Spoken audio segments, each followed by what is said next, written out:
In this video, I'm going to show you how to quickly change Safari's default search engine on the Mac. So we bring up Safari on my Mac.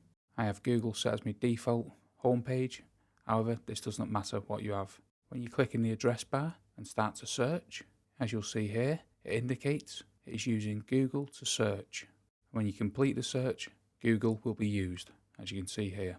However, if you want a different search engine to do your search, you want to come up to the top left hand corner here and click Safari and come down to Preferences, and across the tabs here you want to click Search. As you can see here in the search engine, you want to click the drop down and you'll be able to choose between these different search engines. So for instance, if we want to choose DuckDuckGo, you'd simply click it, then you could access away.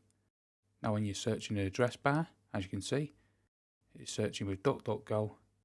When you click the results, it does use DuckDuckGo, and that is how you change the default search engine on Safari on your Mac. I hope that video was helpful, and if it was, please hit the like button below, and thank you for watching.